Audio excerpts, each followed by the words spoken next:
साली के देख के जीजा कहलस का कहलस ओहो हो हमरा से ढेर जनी हो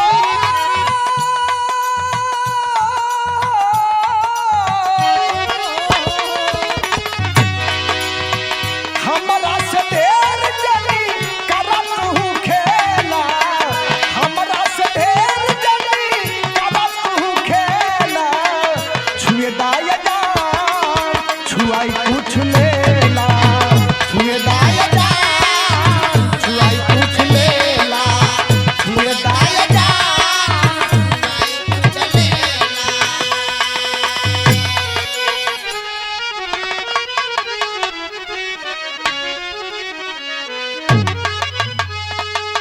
हो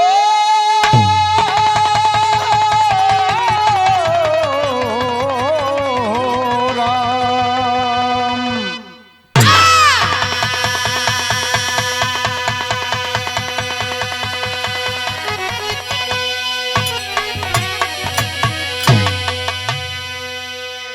अच्छा भैया अगली विधा हम कृष्णा स्टूडियो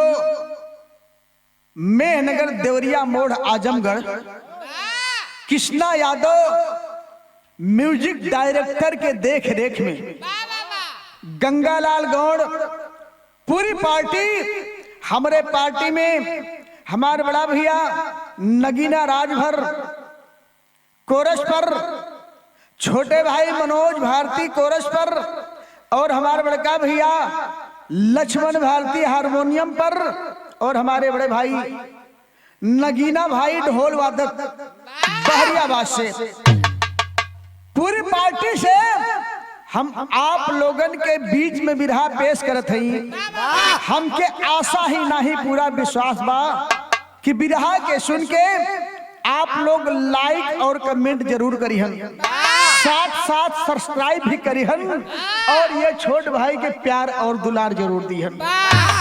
बिरहा के अंदर 4 लाइन भूमिका दिहल गई।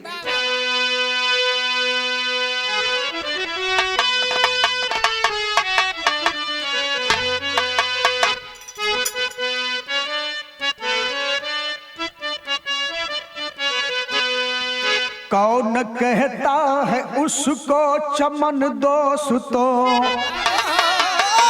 जिस चमन में कोई फूल खिलता नहीं उस वतन से बिराना मरुस्थल भला जिस वतन में अमन चैन मिलता नहीं लाख जुगनू निशा में चमकते रहे पर बिना सूर्य होता सवेरा नहीं हो सवेरा मगर पुत्र दीपक बिना दूर होता है घर का अंधेरा नहीं।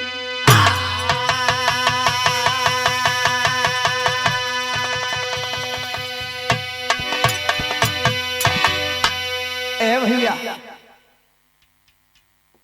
बड़ी ऊंची बात बिरहा में लिखल गई कि ऊ बगीचा बेकार हो जौने बगीचा में कौनो फूल नहीं लगल हो ऊ माली बेकार हो जवन माली ढंग से बगिया के सींच सवार ना सकत हो और लाख जुगनू निशा में चमकते रहे लेकिन सूरज के बराबरी ना कर पाई हम हो सवेरा मगर पुत्र दीपक बिना दूर होता है घर का अंधेरा नहीं। ए बाबूजी भले दुनिया रोशन हो लेकिन अगर घर का चिराग ना जलल तो जिंदगी भर अंधेरा है। यहाँ गजल का लाइन लगल कवि जी लिखलन का लिखलन खुदा मुझको ऐसी अरे खुदा मुझको ऐसी खुदाई न दे खुदा मुझको ऐसी खुदाई न दे खुदा मुझको ऐसी खुदाई न दे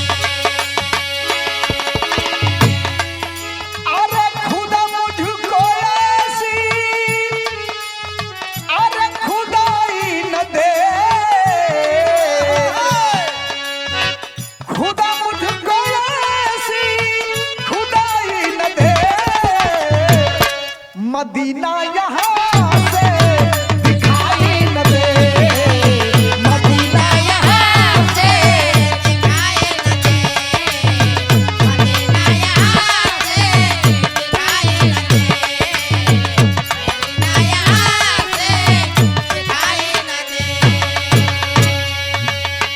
बिरहा में भाव लिखलन कवि जी, का लिखलन? अरे करे लाख पूजा, करे लाख पूजा, पुजारी न होगा, करे लाख पूजा, पुजारी न होगा, करे लाख पूजा, पुजारी न होगा, करे लाख पूजा, पुजारी न होगा। अरे करे लाख पूजा, अब पुजारी न होगा, अगर प्रेम का जो, अगर प्रेम का जो भिखारी न होगा, अगर प्रेम का जो भिखारी न होगा, अगर प्रेम का जो भिखारी न होगा, अगर प्रेम का जो भिखारी न होगा। करे लाख पूजा, मंदिर में जाके खाली धूप बत्ती और दिया जला लेले से भगवान खुश नहीं होई हन, जब तक प्रेम का भक्ति ना हुई। भगवान प्रेम का भूखा होलन, यही लिए नजम के भाव में लिखल गई। का लिखल गई लक्ष्मण भैया?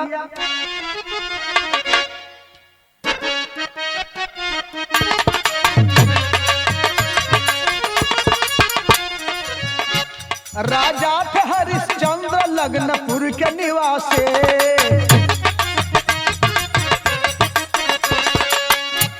बीती है जवानी भरी नैनों में उदासी,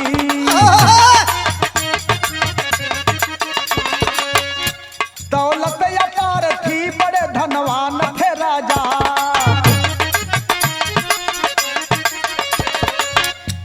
पर एक पुत्र के बिना हैरान थे राजा,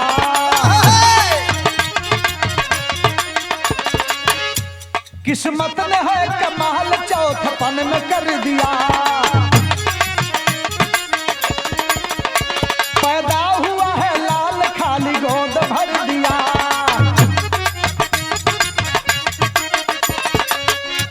पंडित ने कहा पुत्र राशि फल को देख करी,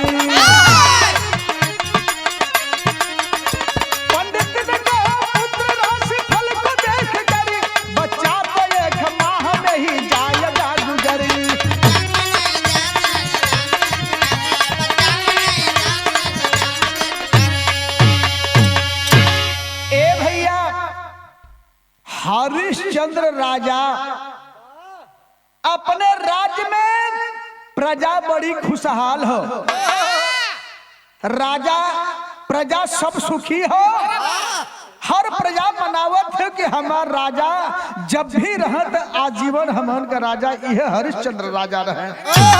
ए बाबूजी लग्नपुर से कहानी चलल हो, लेकिन धीरे धीरे भैल का राजा साहब चौथा पनियागल, मालिक एक को संतान एक को औलाद नहीं दिलन, भगवान कृपा कैलन, चौथा पन में पत्थरे पर डूब जामल, जब पत्थरे पर डूब जामल तो एक ठे संतान पैदा भइल। ए बाबूजी राजा साहब पंडित जी के बोलवा के पतरा खोलौले होन, जब पतरा खोलौलन तो पंडित जी पतरा में देख के कहलन कि ए राजा लड़का का कुंडली बड़ी खराब हो। राजा अचंभित हो गए, काहे? पंडित जी बतौलन कि यही लिए कि लड़कवा एक महीना के मेहमान हो। राजा साहब फिर तोहार चिराग बुझा जाई, सोचलन महाराज कौनो उपाय होखत बतावा। यहाँ एगो फिल्म का गीत लग गई, फिल्म का नाम बतावल गई दो बदन। वह गीत बा, कौन गीत लग लिया? उहे गीत लगल कि मती जइयो नौकरिया छोड़ के, हो मत जइयो नौकरिया छोड़ के, तोरी पैया पड़ू साजना, मत जइयो नौकरिया छोड़ के, तोरे पैया पड़ू साजना, मत जइयो नौकरिया छोड़ के।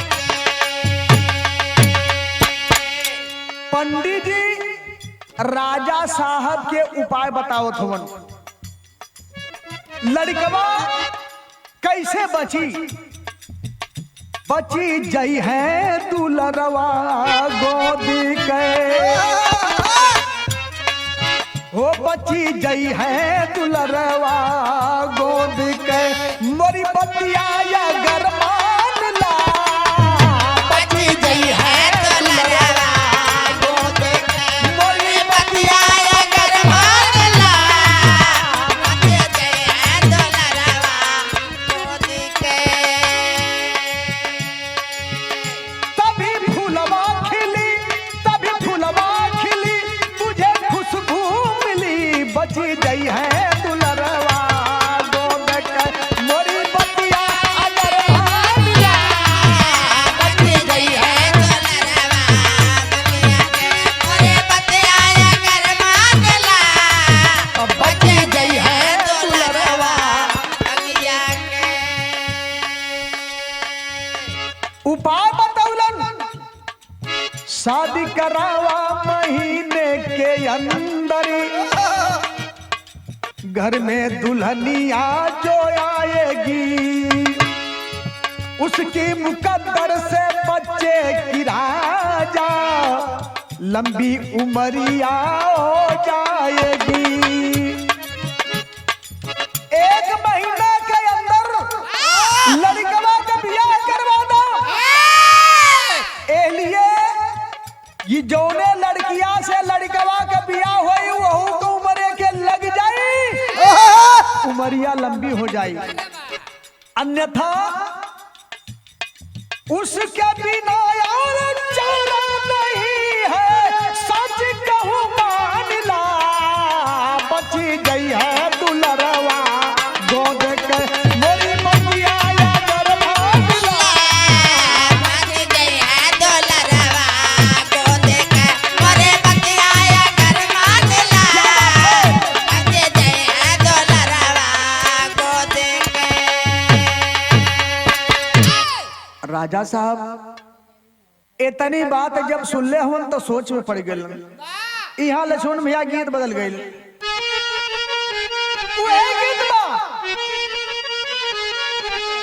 अरे माने के परी ये भैया, अरे माने के परी ये बाबू, माने के परी के झालके, अरे झालके पापा के कहानवा, मान के परे झालके,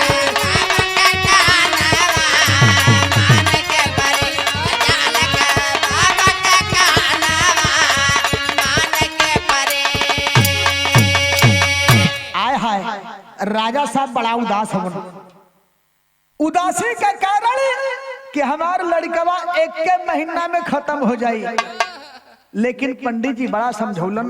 समझौला के हिसाब से नगर से राजा हरिश्चंद्र जी पंडित और नाऊ के बुलौले हो। अब बुलाए के कहलन, का कहलन?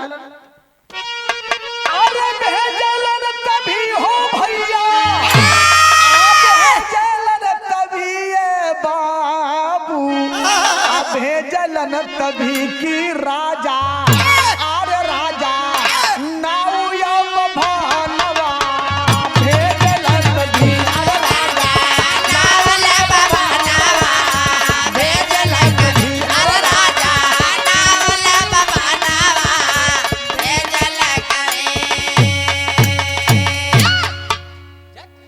का करे खातिर भेजले हुआ कि जा हमरे लड़का खातिर दुल्हन खोज के लियावा, 1 महीना के अंदर ब्याह करे के हो, बल्कि आज काल में ब्याह हो जाता बिरहा का शीर्षक हो 2 दिन के बच्चे की शादी। घूम घूम नगरी नगरी में दुल्हन पता लगावे हो रामा, दुल्हन पता लगा हो रामा, दुल्हन पता लगावे। 2 दिन के बच्चे की शादी, 2 दिन के बच्चे की शादी की जब बात चलावे भैया भेजल भी, अरे फोरल चाहे कुलफ खूनवा भेजल भी, अरे फोरल चाहे कुलफ खूनवा।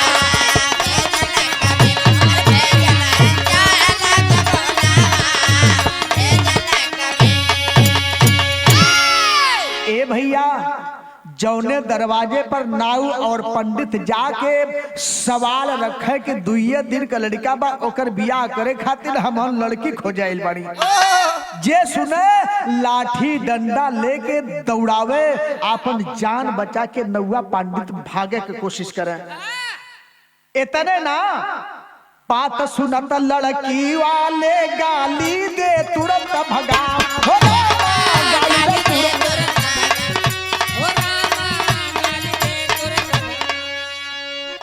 बात सुनत लड़की वाले गाली दे तुरंत भगावे, अरे बधू न पावे पर जोगे घर अंदर लौट के आवे भैया भेजल तभी, अरे कहले राजा से बयानवा भेजल तभी।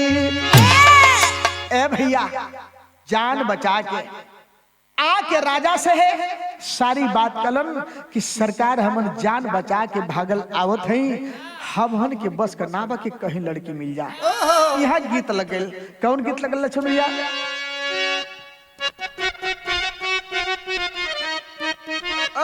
वह गीत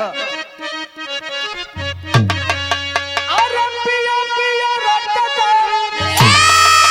पिया रे भइल दहिया व सखिया, अरे पिया मतलब बाबा कया रतरी तलई भागल रे सखिया, पिया मतलब बाबा कया रतरी तलई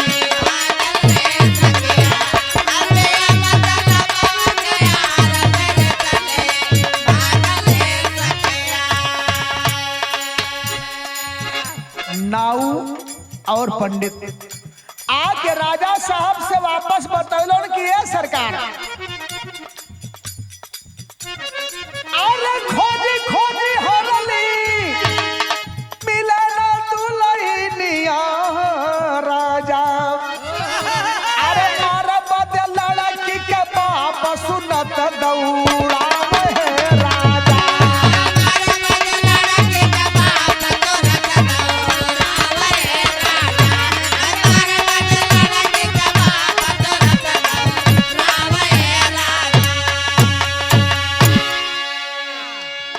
ए सरकार जहां भी सवाल रखा थी कि 2 दिन के लड़का के ब्याह करे के हो, लड़की के बाप चाहे चाचा जे भी घरे हो लाठी डंडा लेके दौड़ाओ था जान से मारे खातिर।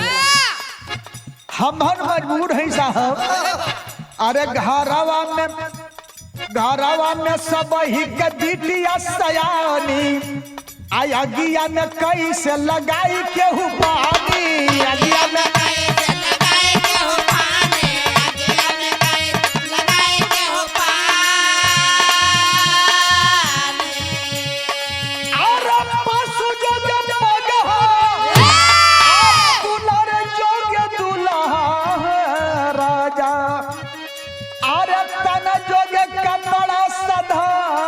तभी तसिल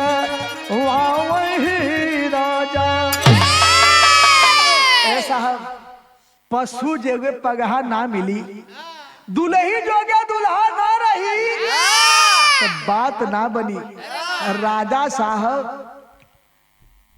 और परेशान हो गए। जब परेशान हो गए तो हमारे स्वर्गीय शिव पूजन गुरु और स्वर्गीय रामदेव चाचा बताओ कि यह गीत के बम्बई का रंडी गौले रहे कागल हो गीत लगल। कौन गीत लक्षण भैया?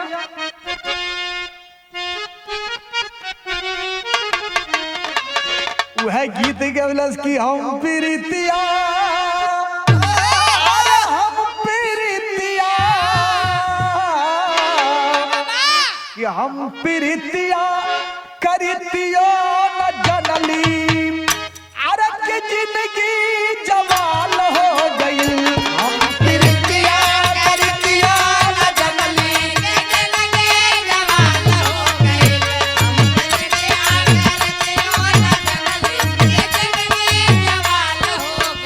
एक लाइन और गौले रहल सैया सुतले में आइले से जरिया के आइले पोतरी कमरिया बंद पतिया में बंद अखिया में प्रीतम के बवली जिंदगी सुधार हो गई बंद अखिया में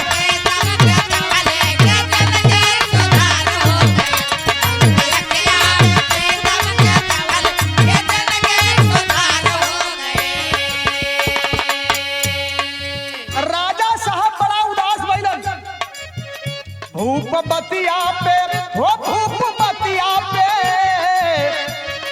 बतिया पे छतिया ठठवल कि गुलशन का अंत हो गया भूप बतिया पे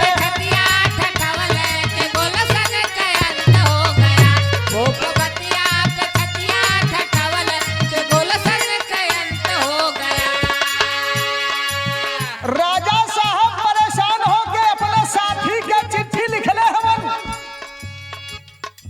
नाऊ और पंडित ओ चिट्ठिया के लेकर के राजा साहब के साथी शिशुपाल राजा के यहाँ पहुंचल हवन बस शिशुपाल राजा नजरिया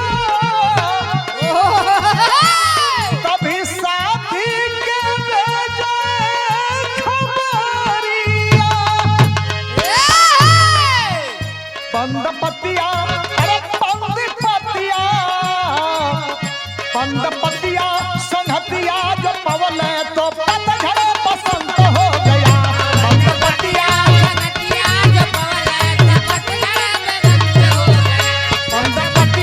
संगतिया जो पवन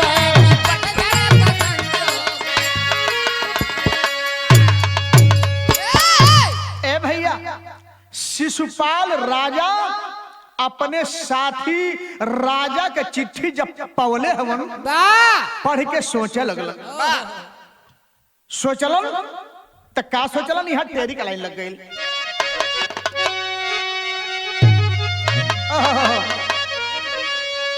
तब कुमरिया आशा तरणी बन गई अब कुमरिया आशा तरणी हो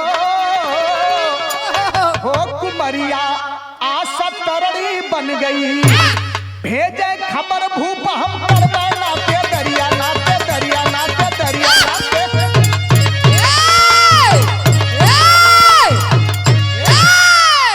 भैया बड़ा सोच बड़ा विचार कैलन अपने बिटिया के बुला के पूछलन कि बेटा हमारे दोस्त के मान सम्मान का बात है अगर स्वीकार कर लेबू तो हमार भी रह जाए हमारे साथी के भी रह जाए सारी बात लड़की के बतौले हो जब बतौले हो तो विदेशिया के भाव लगल राजी भैली चंद्रिकला अरे राजा का छोकरिया हो अब बज सहनाई बड़ी बधू के आंगनवा तेहरा सजाई होले मड़वा में सदिया हो विदा हो के आई दुल्हनिया भवनवा छोड़ के सजरिया सुहाग वाली रतिया में भागी गोरी गोदिया में ले के सजनवा फूलवा कया चेहरा अरे वड़ावले मलिनिया हो अब पहुँचल जाई घना घोर पीछे बनवा ए भैया नाऊ पंडित चिट्ठी ले जाके वापस राजा के देले जौने राजा के घरे 2 दिन के बेटवा पैदा बना ए बाबूजी बड़ी खुशी का माहौल बनल है। बारात सज के आई, शादी खुशी खुशी भइल। दुल्हन सज धज के ससुराल डोला में बैठ के गई है। वो दिन आगल जौन दिन बीतले के बाद रात अनमोल होले, जिंदगी का नई रात होले। जौन ओ नई नवेली दुल्हन का सुहाग वाली रात हो। लेकिन ओकर दुल्हा 2 दिन का बच्चा पैदा भइल हो। ए बाबूजी, सुहाग रात होई कैसे? रात को जब सब लोग सूत गइल हो तो ओ चंद्रकला दुल्हन अपने गोद के पति के जौन मांग में सिंदूर डलावल गइल रहल, वही लड़का की गोदी में लेके राते में चल दहलस। और जाते जाते घनघोर जंगल में पहुंचल हो। ए बाबूजी, थक हार के लेट जाती है, बैठ जाती है। सवेरा भइल हो। जब सवेरा भइल तो यहाँ सोरठी बिजा भाग के गीत लग गई।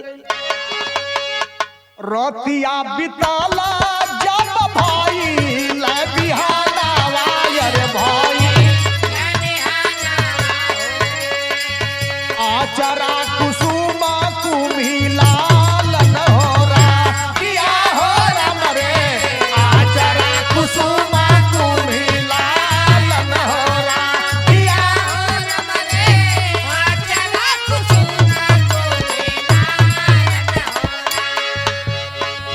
झार झार रोवा गोरी ले के सजाना वायर ले के सजाना वायर ले के सजाना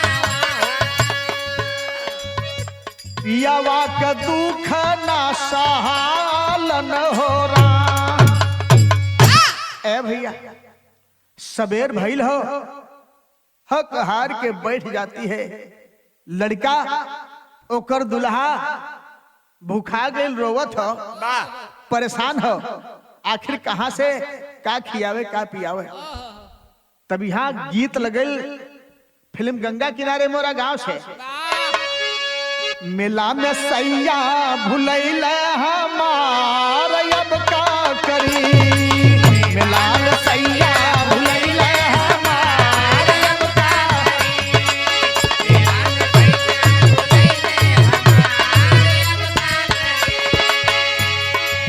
बिरहा में भाव लिखल गई।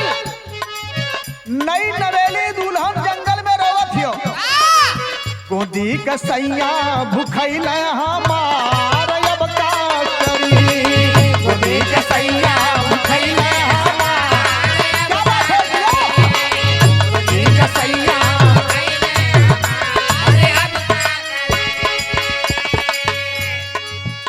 रोवत है, विलाप करत है। तब तक भयल का आवेला शंकर जी सुन के समहनवा, आवेला शंकर जी। अरे बोले है बेटी कराना रुदनवा, बोले है बेटी, बोले है बेटी कराना रुदनवा। समझावत हवन का बात हो। सारी परेशानी चंद्रकला दुल्हन बतावत हो। कल बेटा रोआ मत, हम तोहके उपाय बताओ थी। यह उपाय करिहा, लड़का तोहार ठीक हो जाई, दुल्हा तोहार सयान हो जाई। आपन अंगुरिया पिलावा तू बनवा, हो जाई हम तोहरो सयाना सजनवा। ए बाबूजी, अरे बतिया बताओ के जब गइल भोले, लगल पिलावा अंगुरिया के नार अब का करी, गोदी का सैया भूखैल हमार अब का करे, गोदी का सैया भूखैल हमार अब का करे, गोदी का सैया भूखैल हमार अब का करे। ए भैया, उपाय बता के भगवान भोलेनाथ पार्वती जी के साथे चल गइलन। जब चल गइलन, ओ दुल्हन अपने पति के अंगुरिया पियावे लगल। जब अंगुरिया पियावे लगल तो उ लड़कवा दिन दूना रात चौगुना बढ़ लगल। बढ़ते बढ़ते झटका में सयान हो गल। जब सयान हो गल तो यहाँ पहपट लग गल भैया। अरे दयाल भैले बाबा डमरू धरिया पीछे बनवा में। अरे दयाल भैले बाबा डमरू धरिया पीछे बनवा में। हुआ सयाना गोदी के संवरिया पीछे बनवा में।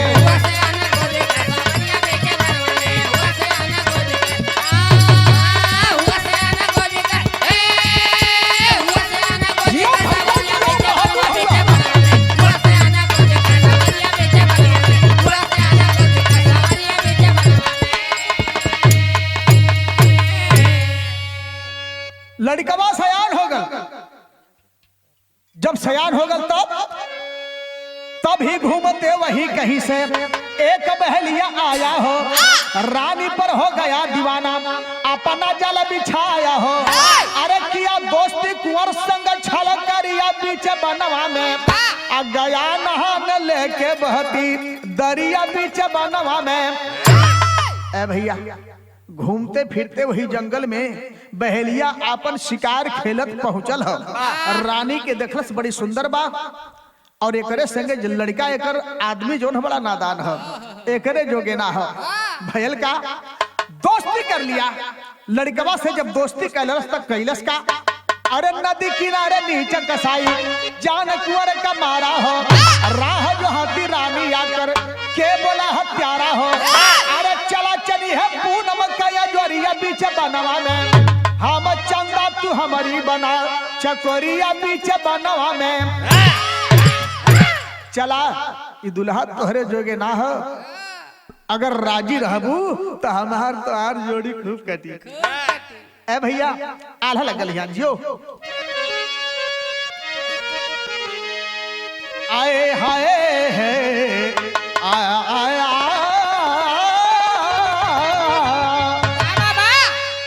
तो जैसे जोगी बन के रावड़ी सीता जी के हर ले भैया। इंद्र हो अहिल्या बने गौतम बने जा। वैसे हो पहलिया चंद्र कला के फसवले भैया।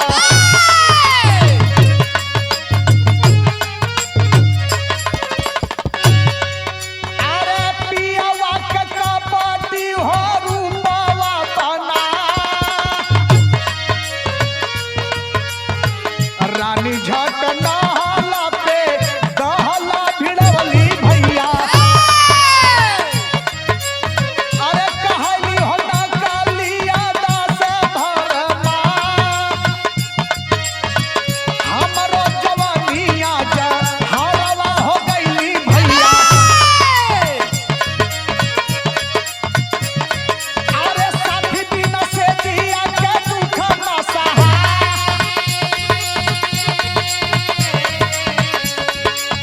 चिड़ै के जलावा में हंसल बहलिया भैया।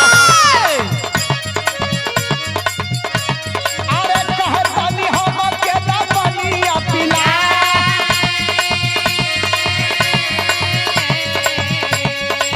खींचा जला प्याधा जवनी हुर के कुआवा से भैया। अरे पीछवा से तेली दावा धकवा हो लगा। नीचवा गिरेला भागे नदी के किनारवा बाबू। जहवा सजानवा के लसिया हो बा।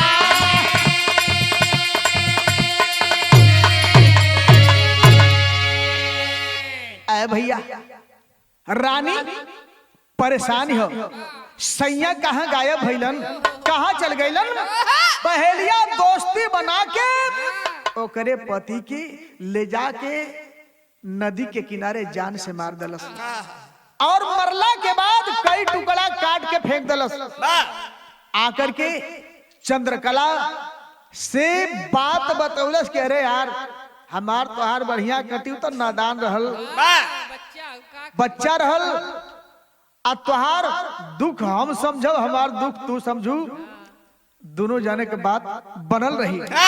ए भैया रानी आपन होकर बात सुन के नहला पर दहला लगौलस कि कर तो दिया बड़ा धोखा, लेकिन अब कुछ तो करही के होई। रानी कहल कि हमरे बड़ी प्यास लगल, अब ज्यादा नादान रहना ठीक है, लेकिन हमार तो हर तक कटबे न करी। तनी पानी पियावा। ए भैया, रानी कलश प्यास लगल है, तनी पानी पिया दा। लोटा डोरी के सहारे कुआं में डलले हो, पानी निकाले खातिर रानी पियासल है, पियावे के बाद पानी। तब तक जैसे ही लोटा पानी में नीचे डुबुक करत हो, आवाज आई ना पीछे से रानी धक्का मार दहलस, वही कुइयों में चल गई। बिचारी दौड़ करके जाती है नदी के किनारे जहां इसके पति की लाश थी, कई टुकड़े में फेंक दिया था। नदी के किनारे पहुंच के देखत हियो, का देखलस? जा करके देखे निहारी पुजारन, पूजा के फूलवा गयल बिखराए। ए बाबूजी, पूजा के फूल एकदम तीतर भीतर हो गई हो, गोलियावत हियो, इकट्ठा करत है बीन बीन के टुकड़ा टुकड़ा। अब फिर एक चक्कर भगवान भोलेनाथ की याद कैली है, रोवत हियो, खड़ी लग गई बाबू। अरे नदिया के तीरवा अब चकोरी बिरही, तो रोवा पियावा कलसिया बटोरी बिरही।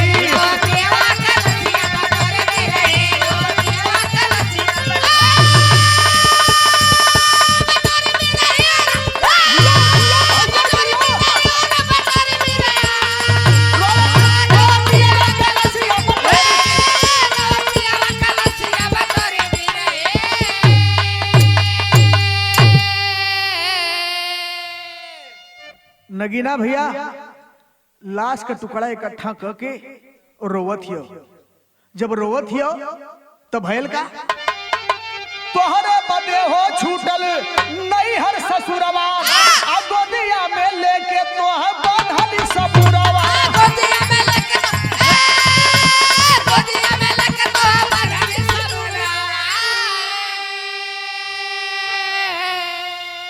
छोड़ी ना सनहिया के डोरी बिरही, रोवा पियवा के लसिया बटोरी बिरही। रोवत हियो तोहरे खातिर गोदी में लेकर के तोहके नैहर के साथ साथ हम ससुराल भी छोड़ के चल देली, हमार जिंदगी के करे सहारे बीत। रोवत है, बिलाप करे थे। तब तक फिर भयल का आव फिर भोले सतवंती के करनवा, और रखिया परोरी मारे उठैला सजनवा। अरे लइके महल गई गोरी बिरही, तो रोवा पियवा के लसिया बटोरी बिरही। फिर से भगवान भोलेनाथ पहुंचल हवन। ए बाबूजी, शरीर से राखी खरोच के वो लड़कवा के लाश पर फेंकले हवन। लड़का जीवित हो गया, और जौने पति के गोदी में लेके बालक के समान घूमत रहल, आज उ पति सयान हो गेलन। तो भैल का तो सजिया के बिरही अब बाहर बली जाले, अब गोदिया के पियवा की गोदी में संभाले।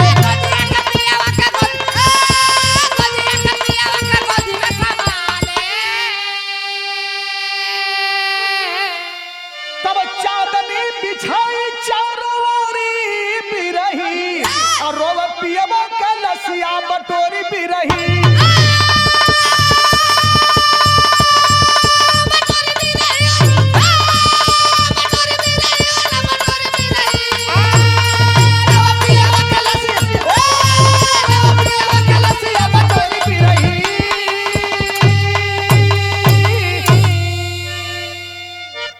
ए बाबूजी, आज जौने लड़का के लेके परेशान रहल, भगवान भोलेनाथ के आशीर्वाद से लड़का उसका पति जीवित होता है, सयान हो जाता है, ले करके घरे आयल हो, राजमहल में राज रजत हो। आखिरी लाइन में लिखल गई, गुरु बिहारी गुरु गणेश गुरु राम लाल हितकारी, बच्चन कहे चंद्रिका